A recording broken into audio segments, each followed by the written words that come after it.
अस्सलाम वालेकुम। पाकिस्तान के बदहाल शहर कराची से मैं हूं मसूद रज़ा। ये जो आपने कुछ गुफ्तगू सुनी, ये दबाव है जो बढ़ता चला जाएगा आने वाले वक्त में भी।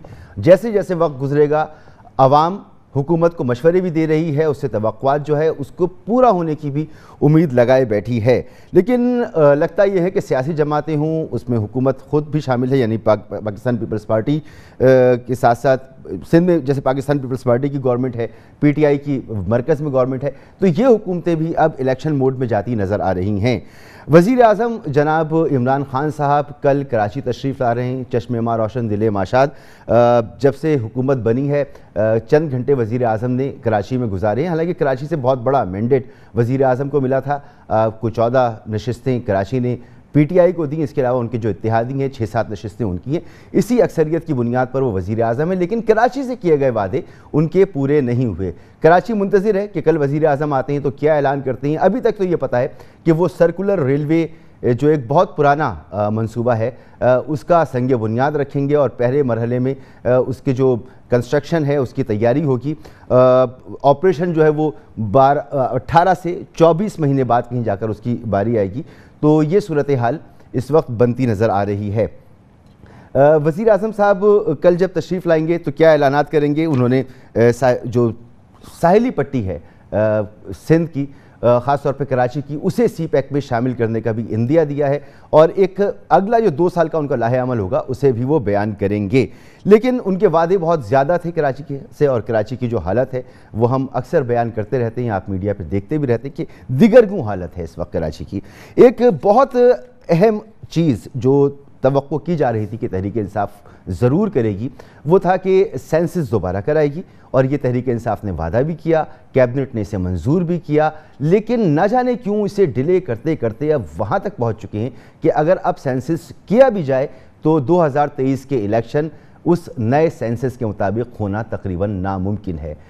2.5 से 3 साल का अरसा लगता है सेंसस होने में, उसे कंपाइल होने में, उसका सारा प्रोसेस कंप्लीट होने में, फिर उस पर कंसेंसस पैदा होने में, फिर उसका नोटिफिकेशन होने में, फिर उसके बाद डीलिमिटेशन होने में।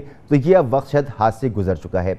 पीपल्स पार्टी के हवाले से तहरीक इंसाफ ये मानती चली आई है कि पीपल्स पार्टी को जो मैंडेट यहाँ से मिलता है, क्योंकि 3 जो गुज़िश्ता सेंसस हैं वो मुतनाज़ा हैं, तो गलत सेंसस होते रहे, गलत डिलिमिटेशन होती रही, तो सिंध का जो मैंडेट है वो हकीकी मैंडेट ही नहीं है जो पीपल्स पार्टी के हाथों में मौजूद है। और तहरीक इंसाफ ने इस मौके को क्यों ज़ाया किया, ये एक बहुत बड़ा सवाल है। PDM इस तमाम सूरत हाल में, जो मुल्क की सूरत हाल है, इसमें कहीं नज़र नहीं आ रही है, वो मंजर से गायब है। और मौलाना फजल रहमान साहब का ये कहना कि पीपल्स पार्टी ने हमारी पीठ में छुरा घोंपा, इसको अगर आप सामने रखें और ये सेंसस का ना होना सामने रखें तो एक सवाल उठता है कि क्या कोई पाकिस्तान पीपल्स पार्टी और तहरीक इंसाफ में खामोश मुफाहमत है। इस पर हम आज बात करेंगे। इसके अलावा पेट्रोल तो महंगा हो ही गया था, अब गैस भी महंगी हो रही है, महंगाई बढ़ती चली जाएगी। कल हमने आपको सुनाया था कि लाहौर के अवाम क्या कहते हैं, पंजाब के लोग क्या कहते हैं मौजूदा हुकूमत की परफॉर्मेंस पर, और आज हम आपको बताते हैं कि कराची, पेशावर और कोयटा के लोग इस मामले पर क्या कहते हैं। अब तक तो वज़ीर आज़म इमरान खान का करदगी अच्छा नहीं है, इसलिए कि महंगाई आज तक देखो इतना महंगाई मैंने आज तक नहीं देखा है। इमरान खान की कारकर्दगी पहले शुरू में अच्छी थी, लेकिन अभी आहिस्ता आहिस्ता जिस तरह महंगाई बढ़ रही है तो लोगों को बड़ी परेशानी है। महंगाई तो आई है, लेकिन अगर आप ओवरऑल परफॉर्मेंस देखें तो अच्छी है, क्योंकि अगर आप फाइनेंशियली भी देखें तो मुल्क आगे जा रहा है। मेरी नज़र में, मेरे ख्याल में ये जो लोग हैं बहुत तंग आ चुके हैं, क्योंकि कारोबार बने हैं। नवाज शरीफ जो था इससे पहले वो बहुत अच्छा था। खान साहब और हुकूमतों से बहुत अच्छा जा रहा है जी, खासकर हम डी खान से ताल्लुक़ रखते हैं। बाकी मुल्क तो आपको पता है जी, महंगाई है, अल्लाह करेगा कि ये महंगाई भी थोड़ी सी कम करेगा। इमरान खान कारकर्दगी है भाईजान कि इमरान खान ने आज तक हम लोगों से वोट मोट मांगा, लेकिन हम बोलते तब्दीली लाएगा, और तब्दीली ऐसा आ गया, उल्टा तब्दीली आ गया है। एक चीज़ पहले 20 रुपए का मिल रहा था, अभी वो चीज़ हम लोग को 200-300 का मिल रहा है। सब चीज़ महंगी दे रहे हैं। इमरान खान का अपना घर तो 8 लाख रुपए माहाना नहीं चल रहा है, लेकिन गरीब आदमी के घर तो 20,000 रुपये पे नहीं चलेगा। हमारा जीना हराम हो गया है, हम बहुत परेशान हैं। तेल आटा इतना महंगा चला गया, हम खरीद नहीं सकते। वक्त तो लगेगा ना, उसको टाइम तो हमें देना पड़ेगा। 3 साल तो हो गए, लेकिन 3 साल में नवाज शरीफ का इलाज नहीं हो सका लंदन में। तो 22 करोड़ आवाम का इलाज कैसे हो सकता है 3 साल में? हम तो नवाब शाह से में आए, इतनी महंगाई है, गरीब आदमी तो कुछ कर ही नहीं सकता। कुछ भी ये हुकूमत ही उतरनी चाहिए सबसे पहले। 3 साल हुकूमत के हवाले से तजुर्बा मुख्तसर सा ये रहा कि जो गुज़िश्ता हुकूमतें गुजरी हैं उनमें इतने क्राइसिस नहीं थे जितना इस मौजूदा हुकूमत के अंदर क्राइसिस का सामना करना पड़ रहा है हम सबको। इस मुल्क का बस अल्लाह मालिक है, जब तक सीरियस नहीं होंगे हुक्मरान, आवाम के लिए नहीं सोचेंगे, इस मुल्क का बेड़ा पार नहीं होगा। जनाब, ये आवाम की राय है। और अपोजिशन क्या समझती है? इस वक्त अपोजिशन अगर कोई जमात कर रही है तो वो नून लीग है और हर मामले पर बात करती है। तो मोहम्मद ज़ुबैर साहब ने जो इस वक्त प्रोजेक्ट्स हैं जिनके इफ्तिताह हो रहे हैं या जिनको तहरीक इंसाफ लेकर चल रही है, उनके हवाले से बताया कि ये प्रोजेक्ट तो उनके हैं, इफ्तिताह ये करने चले जाते हैं। ज़रा सुनिए वो क्या कहती हैं। जो हमने काम किए वो पूरा कराची, पूरा पाकिस्तान उसकी गवाही देता है। ऑपरेशन स्टार्ट किया यहाँ कराची में, उसकी वजह से कराची में अमन आया, इकनॉमिक एक्टिविटी स्टार्ट हुई और उसके बाद हमने बहुत से फेडरली फंडेड प्रोजेक्ट्स यहाँ शुरू किए, जिसमें सबसे बड़ा प्रोजेक्ट जो था ग्रीन लाइन का मंसूबा था, K4 पानी का मंसूबा शुरू किया था, लियारी एक्सप्रेस शुरू किया था। पोर्ट कासिम में 2 मंसूबे मुकम्मल शुरू किए और मुकम्मल कर दिए। एक 660 मेगावाट का, एक और अभी तकमील के मराहिल में है। 1100 मेगावाट का न्यूक्लियर पावर प्रोजेक्ट हमने मुकम्मल किया। हमने 2 LNG के टर्मिनल लगाए जो पाकिस्तान की तारीख में पहली दफ़ा। उसके अलावा हमने एक और प्रोजेक्ट किया फायर ब्रिगेड, फायर टेंडर्स के हवाले से। लेकिन मैं सबसे पहले ग्रीन लाइन प्रोजेक्ट का जिक्र करूंगा। ग्रीन लाइन प्रोजेक्ट जो था, हमने 80% इंफ्रास्ट्रक्चर कंप्लीट कर दिया था 2018 जून में जब हमारी हुकूमत गई है। इन्होंने 3.25 साल में 40 बसेस सिर्फ मंगवाई हैं। तो सबसे बड़ा जो मेरा ख्याल है शर्मिंदगी का बाइस है इस हुकूमत के लिए, और थोड़ी सी शर्मिंदगी शो करें और शुक्रिया अदा करें मियाँ नवाज शरीफ का कि जी मियाँ नवाज शरीफ ने ये प्रोजेक्ट शुरू किया और 80% मुकम्मल कर दिया था। तारीफ़ करने के बजाय कि चलें उनके मंसूबों को आगे लेकर चल रहे हैं, मोहम्मद ज़ुबैर साहब कह रहे हैं कि शर्मिंदगी शो करें। मेहमानों का मैं आपसे तारुफ़ करूँ, सदाकत अली अब्बासी साहब मेरे साथ मौजूद हैं, रहनुमाए तहरीक इंसाफ के। सर बहुत बहुत शुक्रिया आपका। अज़मा बुखारी साहिबा, रहनुमाए पाकिस्तान मुस्लिम लीग नून की। अज़मा आपका भी बहुत बहुत शुक्रिया। और सहर कामरान साहिबा पाकिस्तान पीपल्स पार्टी से। सहर आपका भी बहुत बहुत शुक्रिया। सदाकत भाई, सबसे पहले तो मुझे ये बताएं कि आपने 10 वादे तो मुझे याद हैं जो बड़े बड़े वादे आपने किए थे, उनको छोड़ देता हूँ। एक वादा था आपका जी, सेंसस दोबारा कराएंगे। कैबिनेट ने इसको मंजूर भी किया और आपने कहा कि 2023 का इलेक्शन नए सेंसस के मुताबिक होगा। और आप ये मानते चले आए हैं कि अगर सही सेंसस हो, सही डिलिमिटेशन हो, तो सिंध में Pakistan Peoples Party single majority government नहीं बना सकती। इतनी मजबूत उसकी गवर्नमेंट नहीं हो सकती। जो आपको विफाक में बैठकर मसाइल पेश आते हैं वो मसाइल पेश नहीं आएंगे। इसके बावजूद आपने वो सारा वक्त निकाल दिया, सेंसस नहीं कराया अभी तक, और अब लगता भी नहीं है कि आप सेंसस कराएंगे तो यहाँ कोई तब्दीली आएगी। तो आपने जानबूझ के ऐसा किया है पीपल्स पार्टी के साथ कि आप ये मानते रहें कि जिस सेंसस हो जाए तो शायद यहाँ की कुछ इक्वेशन तब्दील हो। आप नहीं चाहते कि इक्वेशन तब्दील हो यहाँ पर। मसूद साहब बहुत शुक्रिया, आपने अपने प्रोग्राम के लिए बुलाया। मसूद साहब, अभी आप ज़ुबैर साहब को सुना रहे थे जो नवाज़ शरीफ साहब की कारकर्दगी, 30 साल कारकर्दगी वो रिपीट कर रहे थे। ये वाला मंसूबा, ग्रीन लाइन भी हमारा था, KCR भी हमारा था। एक भी मंसूबा आज ग्राउंड पे नहीं है 30 साल में। और अब 2013 से 2018 तक फायर टेंडर मंगवा लिए। नहीं, ये मैं कह रहा हूँ, नवाज शरीफ साहब का जो मुसीबत इस मुल्क को पड़ी रही, तकरीबन 30 साल हो गए ना इस मुल्क पे वो हुक्मरान रहे, और आखिरी 3 साल उसको हो गए मुल्क से भागे हुए, वरना तो इधर ही थे ना। तो 30 साल उनका साया तो मुल्क में रहा ना, अच्छा या बुरा चलें। मैं अज़मा साहिबा उसको अच्छा कहेंगी तो मैं तो उसको बुरा ही कहूँगा। वो साया 30 साल तक रहा, और 30 साल में जो उन्होंने किया, 2 दफ़ा वो वज़ीर आज़म, 3 दफ़ा बने, तो जो उन्होंने कराची को दिया, आज आप कराची में खुद आपने शुरू में कहा कि पाकिस्तान के बदहाल शहर, तो इस बदहाल शहरों में 30 साल का जो चलें, कुछ तो मुशर्रफ पे डाल दें, कुछ पीपल्स पार्टी पे डाल दें, बाकी तो नवाज शरीफ पे ही सर है। तो आज अल्लाह के फजल करम से ये तो इस शहर के तो नाले साफ नहीं होते थे, वो आके हमने साफ कराए। फायर टेंडर आ गए, अगले महीने में सदाकत भाई, सर्कुलर रेलवे शुरू हो गया। मैं आगे मुशर्रफ साहब के 10 साल पे आ गए जी, सुन लेना। मुशर्रफ साहब के 10 साल, 13 साल पीपल्स पार्टी के, अब उसमें आप, और 3 साल आपके। अब मुझे बताइए नवाज शरीफ का टर्नओवर और उसका काम।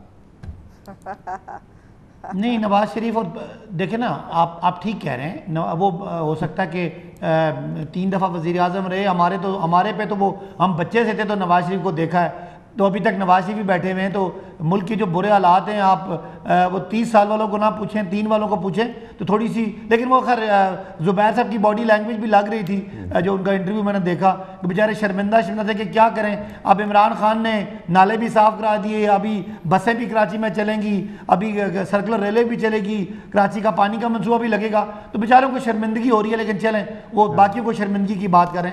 अब रही बात, आपने बड़ा पर्टिनेंट क्वेश्चन था आपका, और बिल्कुल मैं आपके इस क्वेश्चन के आपके साथ हूँ कि ये जो ज़ाहिर है इससे पहले जो कुछ भी होता था वो जाली ही होता था, और कराची के लोग मुतमईन नहीं हैं इस सेंसस पे, जो आबादी का आपका वो सेंसस है उसमें लोग मुतमईन नहीं हैं, तो वो होना चाहिए था, और हमारी कमिटमेंट भी है, होगा भी। लेकिन मसूद 2 साल, पहला साल तो इस नवाज शरीफ साहब की हुकूमत का जाते हुए जो मईशत का एक इमरजेंसी थी, सदाकत में देखिए सेंसस के लिए आपने वादा किया कैबिनेट में, आपने इसको मंजूर किया, और आपने फिर ये वादा किया मंजूरी के बाद कि 2023 का इलेक्शन नए सेंसस के मुताबिक होगा। अब इलेक्शन में वक्त कितना रह गया है, सेंसस कब होगा, कब नोटिफाई होगा, कब उस पर कंसेंसस होगा, और कब डिलिमिटेशन होगी, और कैसे 2023 में मैंने सवाल आपका सुन लिया, आपने मसूद सवाल रिपीट किया, मैं जवाब रिपीट नहीं करूंगा, मुझे आगे जाने दें। मैं ये कहना चाह रहा हूँ कि बिल्कुल हमारी कमिटमेंट है थी, लेकिन पहला साल इस हुकूमत का वो आग बुझाने में लग गया, जो नवाज शरीफ जैसे अमेरिका अफगानिस्तान से गया ना, वो सारी चीज़ें बर्बाद करके चला गया जो उनका साजो सामान था जंग का। इसी तरह जब ये गए तो सब कुछ आग लगा के चले गई। पहला साल फायर फाइटिंग में, पिछले 2 साल मुल्क में एक सेहत की इमरजेंसी, हंगामी हालात थे कोरोना के, तो अब अल्लाह का फजल है कि कोरोना से हम नबर्द आजमा हो चुके हैं, एक्टिविटीज़ खुल रही हैं। अब इसमें जितने बल्दियाती इलेक्शन नहीं हुए वो भी होंगे, सेंसस का भी बड़ा काम है, इसमें मैस मोबिलाइज होता है, आपका स्टाफ और घर घर तक जाना होता है। तो मैं पूरा, मुझे यकीन है इंशाअल्लाह इलेक्शन से पहले ये एक्सरसाइज होगी भी, और इलेक्शन इसके तहत भी होंगे, और इलेक्शन में इंशाअल्लाह वोटिंग मशीनें भी होंगी, ताकि जो कराची के लोग हैं उनकी जो प्रोपोर्शन ऑफ वोट कास्ट है वो भी ज़्यादा हो, और जो लोगों को डरा धमका के वोट होते थे वो भी हो। तो कोई फ्रेंडली मैच नहीं है आपका और पीपल्स पार्टी का ना सदाकत भाई, कोई फ्रेंडली मैच नहीं चल रहा। देखिए पीपल्स पार्टी बिल्कुल गलत, पीपल्स पार्टी को हम बीमारी, कोई फ्रेंडली मैच नहीं है। पीपल्स पार्टी और नून को इस मुल्क की हम बीमारी समझते हैं, इन बीमारियों को हम जड़ से उखाड़ के फेंकने आए।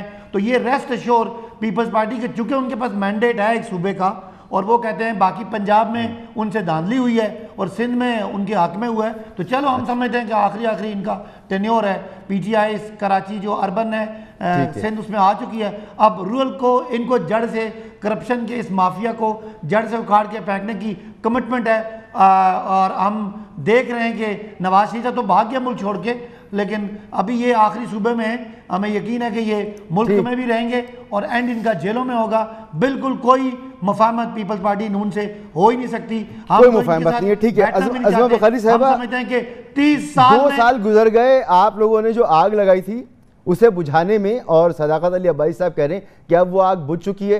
तो अब इमरान खान साहब आ रहे हैं, 2 साल का लाहे अमल देंगे, भरपूर लाहे अमल देंगे, कराची के साहली इलाकों को सी पैक में भी शामिल करेंगे, सर्कुलर रेलवे का भी संग बुनियाद रखेंगे, और 5 टेंडर्स तो पहले ही आ चुके हैं, K4 तब्दील बना देंगे ये 2 साल में। तो भरपूर तरीके से काम करने आ रहे हैं यहाँ पर, और आपने जो आग लगाई थी उसको बुझा चुके हैं अभी ये। बिस्मिल्लाहिर्रहमानिर्रहीम, बहुत शुक्रिया मसूद। आग जो उन्होंने लगाई है वो इससे पहले आपने सुन ली है, जो आवाम की ज़बान से आपने सुनी है। जो आग इन्होंने आम आदमी के घर में लगाई है, जो इन्होंने मईशत को लगाई है, जो इन्होंने इस पाकिस्तान की तरक्की और तबाही को जो है वो आवाज़ दी है और वो अब आग लगाई है, वो पूरी दुनिया के सामने है। और पूरी दुनिया जो है, और सबसे ज़्यादा जो इन्होंने जमहूरियत को आग लगाई है वो सबके सामने है। सो इसलिए हम तो जो करके गए थे, बड़ा मुझे खुशी हुई सदाकत अब्बासी साहब के मुंह से सुन के कि ये बचपन से जो है वो नवाज शरीफ साहब को वज़ीर आज़म जो है वो बनता देखते हुए आ रहे हैं, और रेस्ट एश्योर कि आपको अभी दोबारा जो है उनको वज़ीर आज़म देखना है। और आपके मुकद्दर में यही लिखा है कि आप सिर्फ जल जल के मर सकते हैं, आप सिर्फ सड़ सकते हैं। ये है वो आग जो आपके अंदर की ना, बुग़्ज़ की आग, गरूर की आग, तकब्बुर की आग, ये वो आग है जो इन बेचारों को ना सोने देती है, ना उठने देती है, ना जागने देती है। अब आ जाते हैं ज़रा, इनसे तो बात करने का फ़ायदा ही नहीं, क्योंकि इनके आगे तो भैंस के आगे बीक बजाने वाली बात है, वो मुझे बजाने का शौक़ नहीं। मुझे ये बताइए K4 मनसूबा जो है वो किसके दौर में शुरू हुआ था, उसके अंदर फंडिंग जो है वो कौन सी वफाकी हुकूमत ने की थी। ये ग्रीन लाइन जिसके ऊपर जो है वो कुछ दिन पहले तस्वीरें खिंचा रहे थे, शर्म नहीं आ रही थी इनको। वो ग्रीन लाइन हम 90% कंप्लीट करके गए थे और सिर्फ वो 10% को भी इन्होंने 3 साल लगा दिए। उसके बाद जो कराची हैदराबाद मोटरवे है और उसके बाद ये 5 टेंडर्स वाली जो बात है, 5 टेंडर्स के भी जो है वो एग्रीमेंट्स हम ही करके गए थे, इनको सिर्फ उसको बुलाना पड़ा। इनके मंसूबे मैं बताती हूँ। और सबसे बड़ा जो नवाज शरीफ साहब ने एहसान किया वो था कराची के अंदर अमन करने का और कराची की रोशनियों को बहाल करने का। ये किसी कराची वाले से पूछिए, और अगर आप भी इस बात की गवाही दे सके तो आपको देनी चाहिए, जो कि आप कराची में रहते हैं, कि कराची के हालात जब नवाज शरीफ साहब आए थे वो क्या थे, और कराची में अमन जो है उसकी वजह से आज कराची में मईशत भी जो है वो खुल रही है, कराची की जो रोशनियाँ वो बहाल हो रही हैं। ये 3 साल से हुकूमत में है। इनके प्रोजेक्ट्स मैं बताती हूँ आपको, मैंने तो अपने बता दिए, इनके भी मैं ही बता देती हूँ। इनके प्रोजेक्ट्स हैं वो चर्स की फैक्ट्रियाँ, इनके प्रोजेक्ट्स है वो कट्टे, मुर्गियाँ, अंडे, बच्चे, ये इनके प्रोजेक्ट्स हैं। इनके प्रोजेक्ट्स जो है वो हैं पनाहगाहें, लंगर खाने, ये हैं इनके प्रोजेक्ट्स। और इन प्रोजेक्ट्स के ऊपर जो है, और वो भी अपने तौर पर नहीं कर सकते, वो लंगर खाने भी बाय द वे सैलानी वाले जो हैं, सैलानी नो इनका नहीं है ना, ऐसा ना करें ना, आप डंडी ना मारें। आपको नहीं पता एहसास प्रोग्राम क्या है? एहसास प्रोग्राम बेनज़ीर गप स्पोर्ट प्रोग्राम है। नाम बदलने से क्या इनकी हकीकतें बदल जाएंगी? नाम बदलने से देखे ना, इमरान खान साहब जो है हेल्थ कार्ड दिए हैं, हेल्थ कार्ड देखे ना, उनको लोग तालिबान खान भी कहते हैं, उनको तालिबान खान भी कहते हैं, उनको मंगतरल खान भी कहते हैं, उनको बड़ा कुछ कहते हैं लोग। तो नाम का क्या है, नाम ये कुछ भी रख ले, नाम से तो कोई फास फर्क पड़ने नहीं लगा। लेकिन हकीकत अपनी जगह पर हकीकत रहती है और उस हकीकत से नज़रअंदाज नहीं। अब मुझे ये बताइए, इमरान खान साहब ने 110 अरब रुपए का पैकेज दिया था, याद है आपको, जब कराची डूब गया पिछली बारिशों के अंदर? कहाँ है वो पैकेज? कहाँ लगा वो पैकेज? और आप जो है वो सिंध हुकूमत रोती है हर रोज़ कि जी वो पैसे दें। आपने कहा था कि हम कराची की जो है वो हालत जो है वो सुधार देंगे, और आज हालत ये है कि कराची के मामे सारे बनते हैं, लेकिन उसके ऊपर पैसा लगाने के लिए, उसकी तरक्की को आगे ले जाने के लिए जो है वो कोई तैयार नहीं। मंगते ये काम ही वाकई दुरुस्त कर सकते हैं। चोरी के मंसूबे और बड़ी बड़ी बातें हाँकना और बड़ी बड़ी जो है बेपर की छोड़ना, वो इन पे ख़त्म है, और वो मैं कंसीड कर रही हूँ, उसमें इनसे ज़्यादा आगे कोई नहीं जा सकता। जी सर, ये बताइए आप कि वज़ीर आज़म साहब एक नए प्लान के साथ आ रही, और अब तक का जो तजुर्बा रहा है सिंध गवर्नमेंट के साथ कोई बहुत अच्छा ताल्लुक़ नहीं रहा है, लिहाजा मंसूबे जो हैं वो खटाई का शिकार रहे। ग्रीन लाइन को 3.25 साल लग गए बसें मंगाने में। तो क्या ऐसी कोई मैकेनिज़्म बन सकता है, या ऐसी कोई बातचीत है, कोई ऐसी अंडरस्टैंडिंग है कि अब अगर ये चाहते हैं कि इमरान खान साहब सिंध में, ख़ासतौर पे कराची में, कुछ तब्दीली लेकर आएँ, काम तेज़ी से करें, तो सिंध हुकूमत इसमें ताउन करे? अभी तक तो ये ताउन देखने में नहीं आया हमें। शुक्रिया मसूद। मैं इमरान खान अहमद नियाजी के बारे में सिर्फ यही कह सकती हूँ कि वो वादा ही क्या जो वफा हो गया। वो वही वादा वफा करते थे, वो जो एक यूनिवर्सिटी का इफ्तिताह उन्होंने किया था हैदराबाद यूनिवर्सिटी का प्राइम मिनिस्टर हाउस में, या वो यूनिवर्सिटी जो कि उन्होंने प्राइम मिनिस्टर हाउस में को कन्वर्ट करना था, वो लाइब्रेरी जो गवर्नर हाउस में कन्वर्ट करना था। अब ये तो खुद जुबैर साहब बता चुके हैं कि 1100 अरब का पैकेज और 262 अरब का पैकेज वो कहाँ गया। देखिए, झूठ बोलने को आप जितना मर्जी झूठ बोले, इमरान खान अहमद नियाजी साहब का जो इन्हिसार है वो सिर्फ झूठ पे है। और मैं समझती हूँ जितना प्रोपेगेंडा वॉर जिसको ये कहते हैं ना कि वो 5th जनरेशन वॉर इन्होंने अपने मुल्क पे लागू की हुई है। अगर ये रिसोर्सेज, ये जो हर 2 मिनट के बाद 2 लोगों की जोड़ी बैठ जाती है प्रेस कॉन्फ्रेंस करके बताने के लिए कि जो है पता नहीं क्या हो गया, बताते हैं रोज के हाँ जी बिल्कुल कितने नालायक हुकूमत थी सदर आसिफ अली जरदारी की और जनाब नवाज शरीफ साहब की, कि वो जो है 450 रुपए की चिकन 180 में बिक रही थी, वो चीनी जो 110 में बिक रही है आज, वो देखे ना कितनी नालायक हुकूमत थी, 53 रुपए में बिक रही थी। वो घी जो 350। अच्छा, मगर जैसे सदाकत अली अब्बासी साहब कह रहे हैं कि अगर आप लोगों ने 18 साल और 15 साल और हुकूमतें की हैं, तो इनको तो सिर्फ 3 साल हुए हैं। 3 साल में आप इनसे वो नताइज तवक्को कर रहे हैं जो आप अपने तवील दौर हुकूमत में भी लेकर नहीं आ सके। जी मसूद, में जरा ऐसा करते हैं, हम जरा ये इसका भी साफ कर लेते हैं कि जी पीपल्स पार्टी की हुकूमत आती है और 2 साल भी नहीं होते हैं तो उस हुकूमत को बरतरफ कर दिया जाता है, दोबारा आती है तो 2 साल में बरतरफ कर दिया जाता है। इसी तरीके से मियां मोहम्मद नवाज शरीफ साहब की हुकूमत के साथ भी ऐसा ही हुआ। फिर उसके बाद हम देखते हैं इस दौरान तवील मार्शल रहे। तवील मार्शल के बाद हम लोगों को पाकिस्तान मिलता है हर सड़क पे बम धमाकों वाला, हमें कराची मिलता है जलता हुआ, हमें सिंध मिलता है अलाओ, ठीक है। उसके बाद भी आप जो है वो तमाम जो भी कुदरती आफात और उन सब चीजों के बावजूद मुल्क को लेके आगे चलते हैं।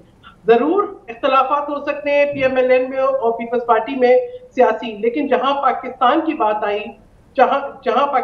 बात आई वहां पे कोई भी सियासी पार्टी इस तरह का किसी ने मुजाहरा नहीं किया कि वो कौमी मफाद को जो है वो पसे पुश डालकर अपनी सियासत करे, चाहे वो नेशनल एक्शन प्लान की बात हो, आप कह रही है कि ये 13 साल जो गुजरे हैं ये कम थे, ये 13 साल कम थे सिंध को बदलने के लिए।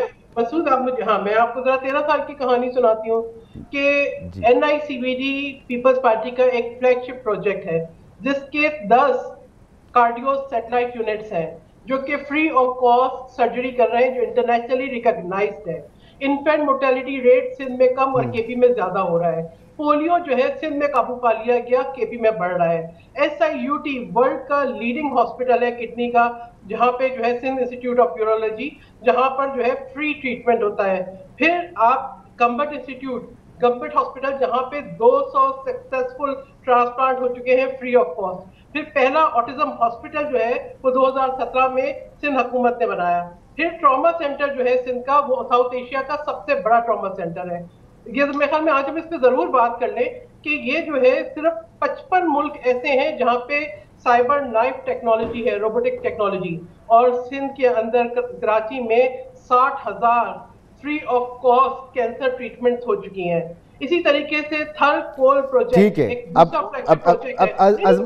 सुने सहर, ये जो मंसूबे आप मुझे बता रही हैं, ये चीजें जो आप मुझे बता रही हैं, हम जानते हैं इनको, जरा सुन लीजिए मेरी बात सुन लीजिए। SIUT हो गया, साइबर नाइफ हो गया, गम्बट हो गया, ये पब्लिक प्राइवेट पार्टनरशिप के मंसूबे हैं जिसमें सिंध के शहरी जो हैं वो उनका बड़ा हिस्सा है।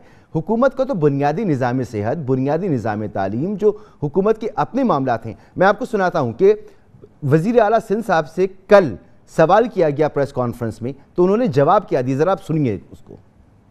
तालीम के लिहाज से कोई बहुत हौसला अफजा सिचुएशन नहीं है। नौकरी देने के लिए टेस्ट था ना, ये नौकरियां घर बैठ के भी मैं दे सकता था ना अपने मनपसंद लोगों को।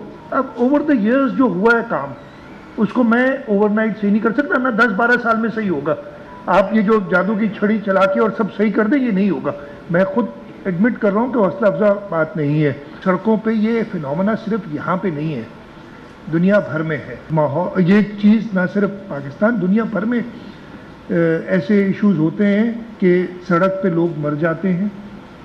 कोई अच्छी बात नहीं है, लेकिन हम इसको बेहतर करने की कोशिश करें, और मैं ये आपको बता रहा हूँ कि बहुत बेहतरी आई है।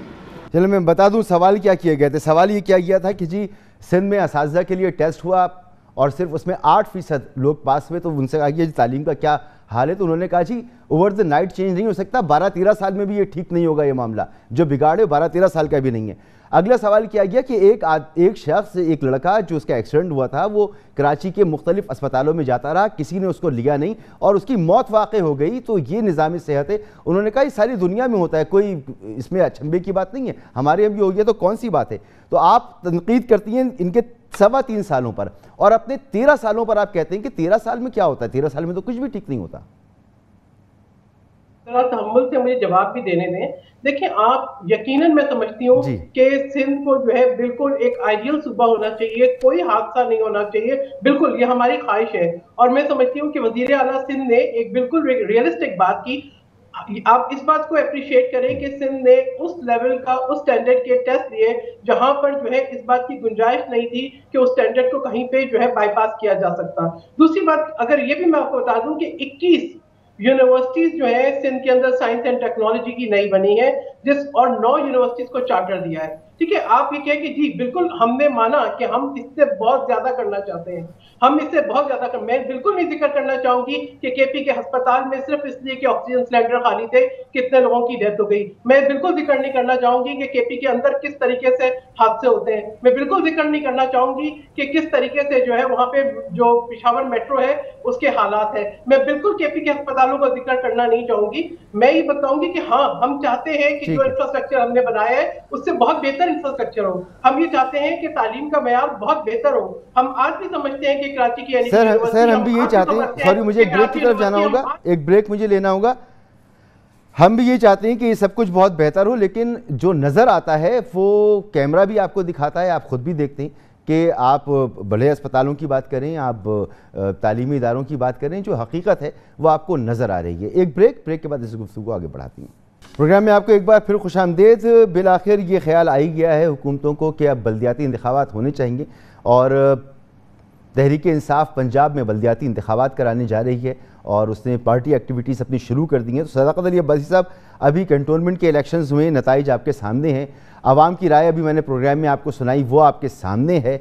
आप बल्दियाती इलेक्शन कराने जा रहे हैं, कॉन्फिडेंट हैं आप कि आपको वाकई वोट मिल जाएगा? मसूद, चंद जुमले जो सैर साहबा कह रही थी कराची के और सिंध के बारे में, पता नहीं आपको गुस्सा क्यों नहीं आया कि 13 साल से बल्दियात इनके पास, सेहत इनके पास, तालीम इनके पास।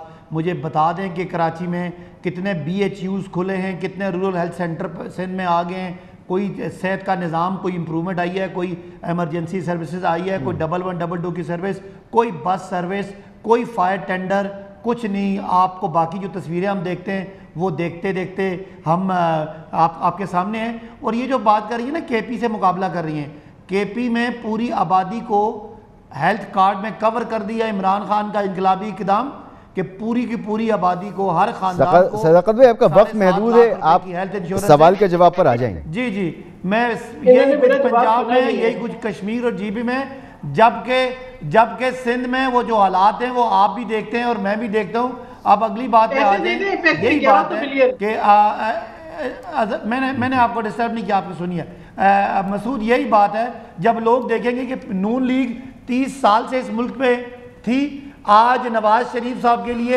एक अस्पताल नहीं है जिसमें वो अपना इलाज कराएं।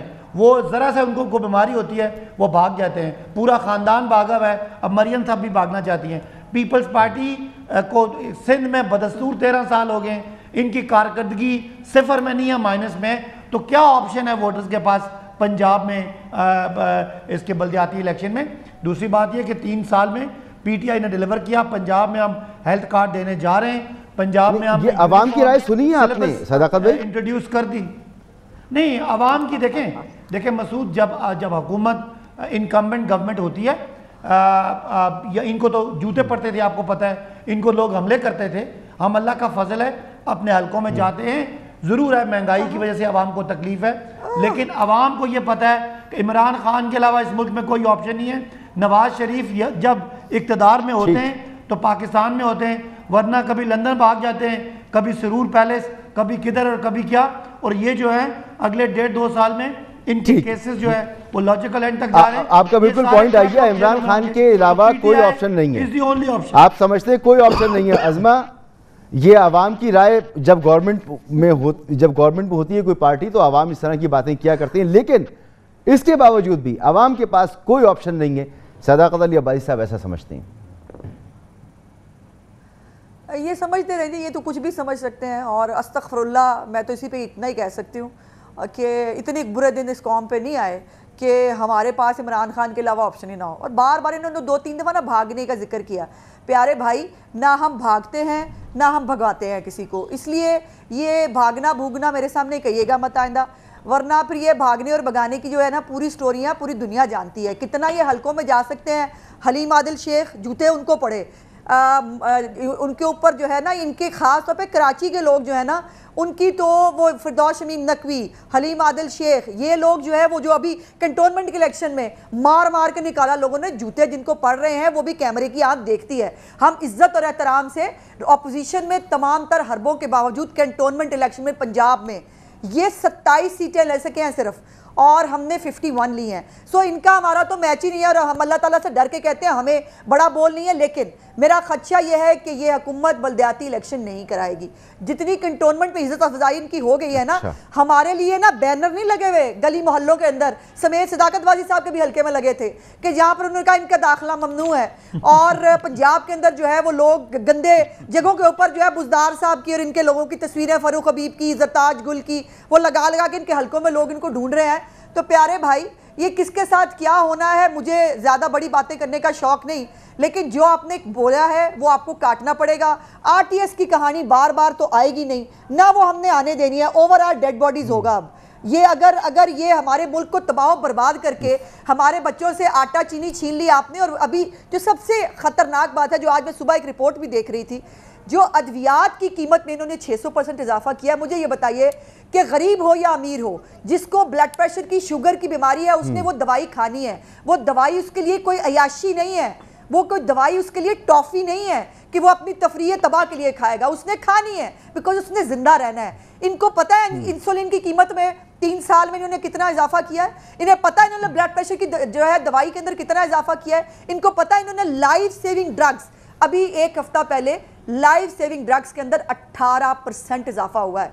जो गायनी की अद्वियात हैं, जो मटर्निटी के मामलात के अंदर ख़वातीन को चाहिए होती हैं, उनके अंदर 100% से ज़्यादा इजाफा हुआ है। और ये मुझे बता रहे हैं वाकई भाई, मतलब ये मांगेंगे, वोट मांगेंगे अपनी वोट चोरी पे, आटा जो है वो महंगा करने पे, चीनी खाने पे, अद्वियात महंगी करने पे, LNG जो है वो बाहर से उसका फ्रॉड करने पे, हमारी रिंग रोड जो है वो रिंग रोड बनने से पहले खा जाने पे, ये इस बात पे वोट मांगेंगे। शौक से जाइएगा वोट मांगने, फिर आपको पता चलेगा कि खल्के खुदा कहती कि। और ये बड़ी अजीब बात है, कैंटोनमेंट वालों ने बड़े सियाने निकले हैं, उन्होंने हम अपने लिए शेर रख लिया काम करने के लिए और हमें गधे पकड़ा दिए। चलिए, मुझे एक ब्रेक की तरफ जाना है, ब्रेक के बाद वापस आकर सर आपकी तरफ आऊँगा। एक मुख्तसर से break. Welcome back. Sadaqat Ali Abbasi साहब कह रहे थे कि जी अब इलेक्शन करवाने जा रहे हैं बल्दियाती और जीतेंगे भी हम, क्योंकि इमरान खान के अलावा कोई ऑप्शन नहीं है। अज़मा समझती है कि शायद ये हुकूमत जो है बल्दियाती इलेक्शन नहीं कराएगी, सिर्फ बात करेगी। सिंध क्या करेगा?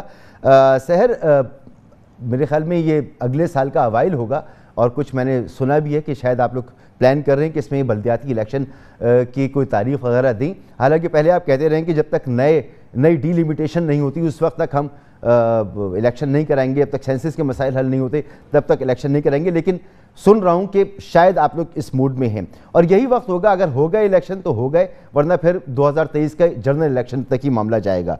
तो क्या आपके पास इस तरह की कोई इत्तला है कि सिंध में भी बल्दियाती इलेक्शन हो जाए, जमहूरी निज़ाम हमारा कंप्लीट हो जाए, 3rd टियर ऑफ गवर्नमेंट आ जाए, आइन की जो कंप्लाइंस है वो हो जाए? देखिए मसूद, सिंध का और पीपल्स पार्टी का बिल्कुल एक बहुत वाज़ेह मौक़िफ़ था सेंसस के ऊपर। हमारे तहफ़्फ़ुज़ात थे और जो सेंसस जब हमने क्योंकि इलेक्शन होने थे तो वो इलेक्टोरल रिफॉर्म बिल जब पास हुआ था तो उसमें ये कंडीशन ये साइन हुई थी कि सेंसस दोबारा होंगे और हम ये चाहते थे कि सेंसस दोबारा हों, क्योंकि सेंसस के सही ना होने से फिर जो है सिंध को, सूबे को या बाकी दीगर छोटे सूबों को उनका जायज़ हक नहीं मिलता। जब जायज़ हक नहीं मिलता, NRC अवार्ड में प्रॉपर शेयर नहीं मिलता, पानी का शेयर नहीं मिलता। जैसे अभी हमने देखा कि पानी के ना होने की वजह से सिंध के एग्रीकल्चर को कितना नुकसान हुआ, कितनी फसलें जो है वो डिले हुई, कितनी जो है वो नुकसान हुआ फसलों को। फिर उसके बाद अब तो देखें ना सेंसस हो रहा है, ना सेंसस का इम्कान है ना किसी और चीज़ का। तो अब क्या होगा बल्दियाती इलेक्शन का? मेरे इल्म में नहीं है। यकीनन पार्टी की लीडरशिप इसको देखेगी कि सेंसस के बगैर, नए सेंसस के बगैर, जिसके ऊपर हमारा असूली मौक़िफ़ है, क्या बल्दियाती इंतखाबात होने चाहिए। और बात यह है कि अगर हो या नहीं हो, PTI से की तो आपने देख लिया ना कि जो हमारे ज़िमनी इंतखाबात में इनके हालात थे, अभी जो अलवी साहब के हल्के में जो हालात थे, कराची के अंदर जो है जिस तरीके से ये अब अपने हल्कों में नहीं जा सकते, तो उसमें हमें इस लिहाज से किसी फिक्र की ज़रूरत नहीं है। हाँ, ये ज़रूर मेरे इल्म में नहीं है कि पार्टी लीडरशिप इसके ऊपर कोई रिलैक्सेशन करेगी कि बगैर नए सेंसस के हम जाएंगे जो है बल्दियाती इंतखाबात पे, मेरे ये इल्म में नहीं है। ठीक। अच्छा, बिल्कुल वक्त ख़त्म हो रहा है। अज़मा, आप क्या कहना चाहती हैं? जल्दी से कह लीजिए। मुझे सिर्फ पंजाब के हवाले से कहना है कि इस हुकूमत ने आते ही 1 साल के अंदर जो बल्दियाती निज़ाम पहले से मौजूद था उसको ख़त्म कर दिया, उसको पैक कर दिया। वो बेचारे बल्दियाती नुमाइंदे जो हैं, चूँकि वो नून लीग से उनका ताल्लुक था, वो कोर्ट में गए, कोर्ट ने उनको रीइंस्टेट किया हुआ 6 महीने हो गए हैं और ये उनको जो है इख्तियारात नहीं दे रहे। ये कराएंगे बल्दियाती इंतखाबात जो किसी का मैंडेट जो है वो बर्दाश्त नहीं कर सकते और EVM के जरिए जो है दोबारा इस मुल्क में वारिद होना चाहते हैं, तो ये होगा नहीं इनसे बल्दियाती इंतखाबात की तवक्को रखना। ठीक, बहुत शुक्रिया अज़मा, वक्त ख़त्म हो गया। बहुत शुक्रिया। और शायद बहुत बड़ा मसला यही है हमारा कि हम मैंडेट को, अवामी मैंडेट को तस्लीम नहीं करते, इसीलिए बल्दियाती हुकूमतें अब तक मौजूद नहीं हैं। हम शायद हकीकी तौर पर ये यकीन नहीं रखते जमहूरियत ग्रास रूट लेवल तक होनी चाहिए, लोगों को इख्तियार मिलना चाहिए। अगर लोगों को इख्तियार मिले तो ये गली मोहल्ले के मसाइल तो पैदा ही ना हो, हुकूमतों की परफॉर्मेंस खुद ब खुद बेहतर हो जाए। लेकिन शायद हमारा ईमान ही नहीं है इस बात पर, लिहाजा हमारे मसाइल ज़्यादा बढ़े हुए और ये दिन ब दिन बढ़ते चले जा रहे हैं। बहरहाल प्रोग्राम का वक्त ख़त्म हुआ, इजाज़त दीजिए, अल्लाह हाफ़िज़।